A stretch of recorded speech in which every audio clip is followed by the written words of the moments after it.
सहारा India एक ऐसी company जिसे सुब्रत रॉय नाम के एक इंजीनियर ने मात्र 2000 रुपए की लागत और 42 इन्वेस्टर्स के साथ शुरू किया था, वो कंपनी कुछ ही सालों में अरबों रुपए की हो गई और इसमें इन्वेस्टर्स की संख्या 11 करोड़ के पार पहुंच गई। भारत के लोग इन्वेस्टमेंट के मामले में सहारा इंडिया पर आंख बंद करके भरोसा करते थे। ऐसे में जब सहारा स्कैम की खबर लोगों के सामने आई तो सबके होश उड़ गए। लोगों को भरोसा नहीं हो रहा था कि सहारा कंपनी भारतीय जनता का 24,000 करोड़ रुपया लेकर डूब गई।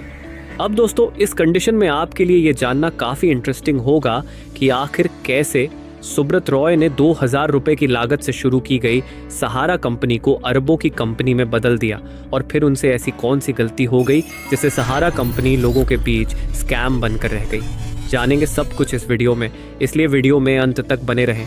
सुब्रत रॉय सहारा 12 लाख परिवारों का सहारा, एक ऐसी हस्ती, एक ऐसा नाम, एक ऐसी मिसाल जिसे पैसे से पैसा बनाने में महारत हासिल, लेकिन मंगलवार को सुप्रीम कोर्ट में आते ही सारी महारत बेकार चली गई। तो दोस्तों, बात है साल 1977-78 की, जब गोरखपुर में सुब्रत रॉय नाम का एक ऐसा शख्स हुआ करता था जिसने इंजीनियरिंग की पढ़ाई तो की थी, लेकिन जॉब करने में उनका कोई इंटरेस्ट नहीं था। इसलिए सुब्रत अपना छोटा सा नमकीन का बिजनेस शुरू करते हैं, लेकिन उनका ये बिजनेस चल नहीं रहा था। इसलिए अब सुब्रत की नज़र किसी ऐसे बिजनेस अपॉर्चुनिटी पर थी जिससे उनके गरीबी के दिन पलट सके।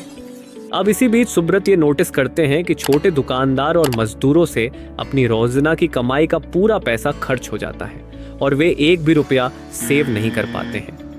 और दोस्तों, यही से सुब्रत को सहारा इंडिया को शुरू करने का आइडिया आता है। सुब्रत छोटे दुकानदार और मजदूरों को कन्विंस करते हैं कि अगर वे अपनी रोजाना की कमाई से 10 से 15 रुपया निकाल कर सुब्रत की कंपनी में इन्वेस्ट कर दें तो कुछ समय बाद उन्हें इसका अच्छा रिटर्न मिलेगा। एंड इस तरह से साल 1978 में कुछ इन्वेस्टर्स के साथ सुब्रत सहारा इंडिया को शुरू करते हैं। अब दोस्तों, अगर आपके मन में ये सवाल आ रहा है कि सहारा कंपनी अपने इन्वेस्टर्स को अच्छा खासा रिटर्न कैसे देती थी, तो इसे आप ऐसे समझिए कि जब भी कोई नया इन्वेस्टर सहारा में अपने पैसे इन्वेस्ट करता था तो उसके द्वारा जमा किए गए पैसों को पुराने इन्वेस्टर को दे दिया जाता था, जिससे पुराने इन्वेस्टर का सहारा पर भरोसा पक्का हो जाता है और फिर इसके बाद वो इन्वेस्टर अगली बार और भी ज़्यादा पैसे सहारा में इन्वेस्ट करता था। एंड इस तरह से एक साइकिल के ज़रिए सहारा का बिजनेस चल पड़ा, जिसके बाद साल 1988 आते आते सहारा कंपनी इतनी बड़ी हो गई कि सुब्रत ने अपनी कंपनी में लोगों को एजेंट की जॉब देना शुरू कर दिया। ये एजेंट्स सैलरी पर नहीं बल्कि कमीशन पर काम करते थे और यहाँ इनका काम था गांव में रह रहे ज़्यादा से ज़्यादा लोगों को सहारा कंपनी में इन्वेस्ट करने के लिए कन्विंस करना। और इस तरह से साल 1990 आते आते सहारा कंपनी में इन्वेस्ट करने वाले लोगों की संख्या लाखों में हो जाती है। सहारा इंडिया काफ़ी तेज़ी से ग्रो हो रहा था। और फिर आता है साल 1993, जब सुब्रत रॉय एक बहुत बड़े इन्वेस्टमेंट के साथ एयर सहारा नाम की एयरलाइंस को शुरू करते हैं। ये बिजनेस सुब्रत रॉय के लिए किसी अचीवमेंट से कम नहीं था। एंड इस तरह 3 साल और बीत जाते हैं, जिसके बाद आता है साल 1996। दोस्तों, ये वो साल था जब पहली बार सहारा इंडिया पर कोई मुसीबत आई थी। असल में कुछ ऐसे बड़े पॉलिटिशियंस थे जिन्होंने सहारा के स्कीम्स में पैसे इन्वेस्ट किए थे। अब इन पॉलिटिशियंस के ऊपर लखनऊ के असिस्टेंट कमिश्नर की नज़र पड़ती है और वे सहारा इंडिया से इन लोगों के इन्वेस्टमेंट की डिटेल्स मांगते हैं, जिसके बाद सुब्रत रॉय इन लोगों के इन्वेस्टमेंट की डिटेल कमिश्नर को देने के बजाय एक इश्तिहार के रूप में इन लोगों का नाम न्यूज़पेपर में निकलवा देते हैं, जिससे सभी पॉलिटिशियंस को एक्सपोज होने की चिंता होने लग जाती है और इसलिए वे रातों रात कमिश्नर का ट्रांसफ़र करवा देते हैं और इसी के साथ ये खबर यहीं दब जाती है। जिसके बाद सुब्रत रॉय सुकून के साथ 4 साल और बिताते हैं और फिर आता है साल 2000। इस वक्त पर सहारा में इन्वेस्टर्स की संख्या 1.5 से 2 करोड़ तक पहुंच चुकी थी और अब यहाँ से सुब्रत रॉय ने अलग अलग फील्ड्स में इन्वेस्ट करना शुरू कर दिया था। जैसे साल 2000 में इन्होंने सहारा 1 के नाम से अपना टीवी चैनल शुरू किया और साल 2002 में इन्होंने BCCI यानी भारतीय क्रिकेट टीम को स्पॉन्सर करना शुरू किया। मीनवाइल अब सहारा में धोखाधड़ी और खपलेबाजी भी शुरू हो गई थी। जैसे जब लोगों के इन्वेस्टमेंट का रिटर्न मिलने का वक्त होता था तो उन्हें ये बोलकर उल्लू बनाया जाता था कि आप रिटर्न का पैसे निकालने के बजाय वापस से इसे सहारा के किसी दूसरे स्कीम में जमा कर दो, जिससे आपको 2 गुना या 3 गुना रिटर्न मिलेगा। और जैसा कि लोगों को पहले भी उनके इन्वेस्टमेंट पर ठीक ठाक रिटर्न मिल चुका था, इसलिए इस बार भी लोग सहारा पर भरोसा करके वापस अपने पैसे को सहारा में इन्वेस्ट कर देते हैं। यानी इस एक झूठ के जरिए जनता को उल्लू बनाकर उन्हें सहारा से उनका ही पैसे निकालने से रोक लिया जाता था।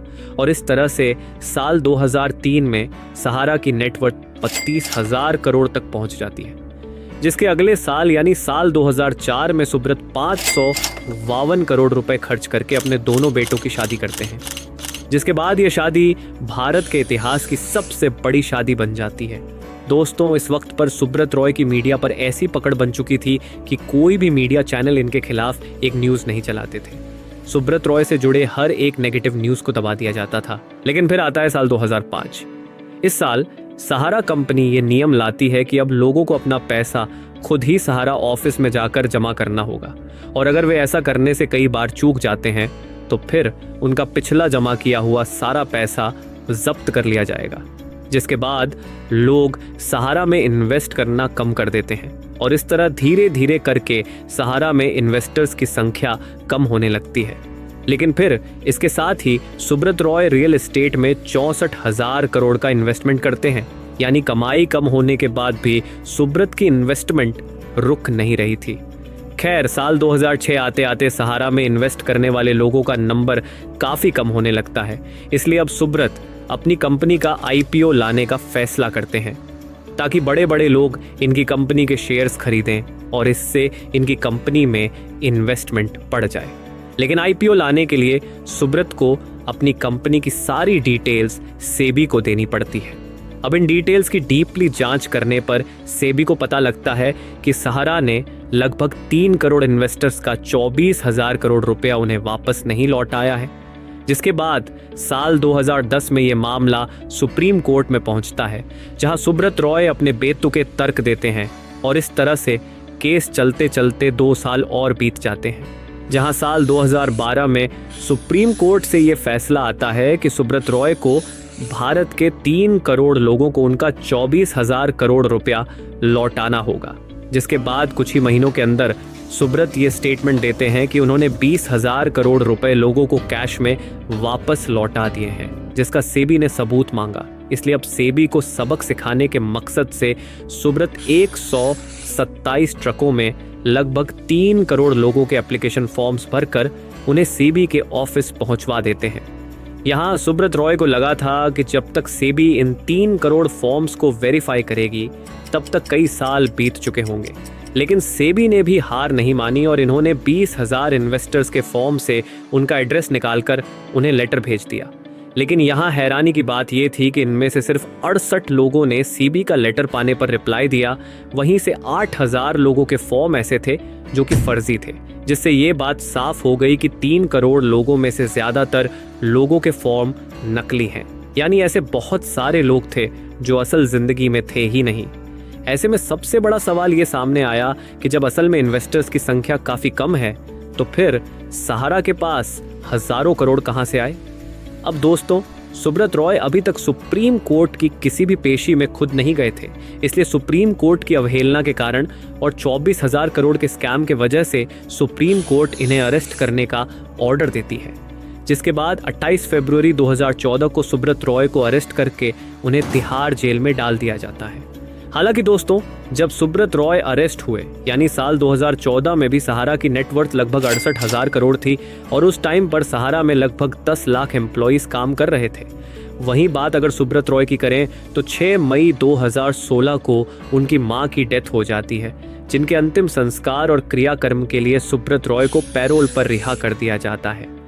जिसके बाद ये अपनी कई सारी प्रॉपर्टी बेचकर सेबी के पास 24,000 करोड़ की पहली किश्त 5,120 करोड़ रुपए जमा कर देते हैं, लेकिन बाकी दोनों किश्त देने में असफल रहते हैं। वहीं इस अमाउंट को भी लोगों के बीच ठीक से बांटा नहीं जा सका, क्योंकि सहारा ने इन्वेस्टर्स की जो डिटेल सेबी को दी थी उसमें इन्वेस्टर की सारी डिटेल्स ठीक से नहीं भरी गई थी, जिस वजह से एससीबी के लिए इन्वेस्टर्स की पहचान कर पाना ऑलमोस्ट इम्पॉसिबल था। हालांकि दोस्तों, आज सहारा की कई सारी संपत्ति इनकम टैक्स डिपार्टमेंट से अटैच है। साथ ही साल 2023 में अमित शाह ने सहारा रिफंड पोर्टल शुरू किया, जिसमें अगर आप अपनी डिटेल्स फिल करते हैं तो आपको आपका सहारा में डूबा हुआ पैसा वापस मिल सकता है। वहीं बात अगर सुब्रत रॉय की करें तो साल 2016 से लेकर 2023 तक सुब्रत रॉय किसी न किसी बहाने से जेल से बाहर ही रहे, लेकिन 14 नवंबर 2023 को कार्डियक अरेस्ट से उनकी मौत हो जाती है। तो दोस्तों, ये थी सहारा इंडिया और सुब्रत रॉय की पूरी कहानी। वीडियो पसंद आई हो तो वीडियो को लाइक और चैनल को सब्सक्राइब करना ना भूलें। धन्यवाद।